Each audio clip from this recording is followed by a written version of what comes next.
Naivasha Love Festival.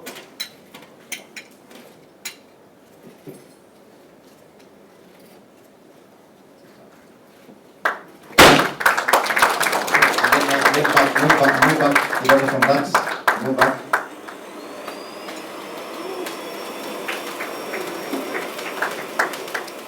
We had planned to have a 4-day event. And the reason why we wanted a 4-day event is so that we can do the environment love, so that we can do the love for the community, so that we can do cultural day of love, and also a day for children. But because of the time, for this 2020 event, we are only going to have a 2-day event. But in 2021 and moving forward, we plan to have a 4-day event. Just to tell you a little bit about the Love Festival. The idea of the Love Festival came about because the committee, the Naivasha Tourism Association, together with the Nakuru County Tourism Association, we were just sitting down and thinking about our city and what we can do to make our town better. And we had an idea of what we call the Naivasha Resort City. And I'll talk just a little bit about the Resort City, and then I'll go back to the Love Festival. You know, Naivasha is growing very fast. Our town is growing very fast. We just had a couple thousand people in about 30 years ago, and now we have about 500,000 people in Naivasha. So we said it is good that we get involved in the development of Naivasha. So we came up with this concept that we proposed to our governor and to our CS that envisions what Naivasha would be of the future. And as part of the Resort City of Naivasha, we envisioned to have 2 big welcome centers, one at the Moi South Lake Road and one at the Moi North Lake Road. We also planned to have a museum in Naivasha, a museum that will capture the history of Naivasha. Naivasha has a big, long history. So we want to capture the history of Naivasha and the history of Kenya. So this museum that we're planning to have in Naivasha will capture the history of Kenya from the 1800s moving forward. And many things have happened. You know, like if you go to Washington, D.C., like I've gone to Washington, D.C., there's a museum they call the Museum of American History. We want a museum of African history. And all these ideas came about because we are hoteliers, we are tour operators. And when we bring people to Naivasha, they always ask you this question: what am I going to do in Naivasha for the next 3 or 4 days? And so we started thinking about what else we can do. And part of the resort city that we plan to have in Naivasha, as you can see, is some of the things that we plan to have in this is to do the Love Festival. We also plan to have another festival that we'll bring about in July that we are calling the Arts Festival. This is just to make Naivasha a better place for people to visit.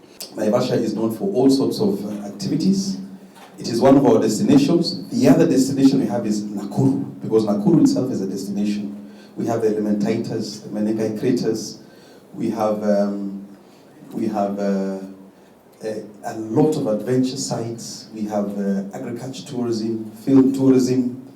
We have religious tourism. You know, we have the largest religious sanctuary in a place called Subukia. So we have a lot of visitors that come to our county, which we welcome you not only to Naivasha, but to the other destinations. But for this matter, we want to support this unique initiative that is coming up in February. And I'm glad to note that there are no other festivals that take place around that time.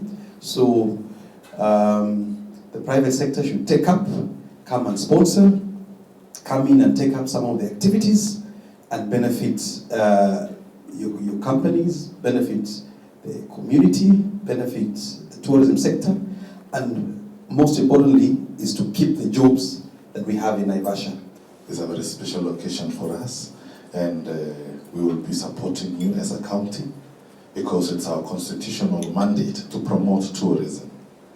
It's our constitutional mandate also to provide the enabling environment so that each and every one of us can do their business freely and in a good way. So Nakuru and Naivasha these are great towns at the moment, but Nakuru will be a city very soon, and we are saying these are places that you can visit. But because we are talking today about Naivasha, I will not forget to mention something small about our jewel, Nakuru. One is Lake Nakuru Park. In the past, there was some negative publicity about that particular park, but I want to assure everyone here today that's among the most vibrant sites you can visit in this country. In fact, it's one of the one with the highest number of tourist entries in this country. And this year, mid this year, we took press and people of goodwill to visit the park, to show them what we have in that particular lake. And I can assure you, if you have not gone to Lake Nakuru, then I think you're missing something. And you should actually plan to visit that place, because among the best sites you can visit. It has so many hotels that you can relax overnight, and also the wild animals that are there. You don't need to go for the safari all the way, but you can do it here. Lake Naivasha has 2 national parks. It has 2 national parks, the Mount Longonot National Park, and of course, the Hell's Gate National Park. And our chairman has actually given us a brief history as to where we will be having this event, and where we'll also be having the waterfront, which we'll be doing in conjunction with the Ministry of Tourism. And we thank the minister for actually giving us the 300 million to do that particular waterfront and improve our Naivasha waterfronts, and if possible also make sure that that particular region becomes a better tourist attraction. We also have the 3 lakes which Mwangi has mentioned here, the Naivasha, the Greater Lake, and Oloidia. Those 3 are very critical, and if you can visit some of them, you really appreciate it.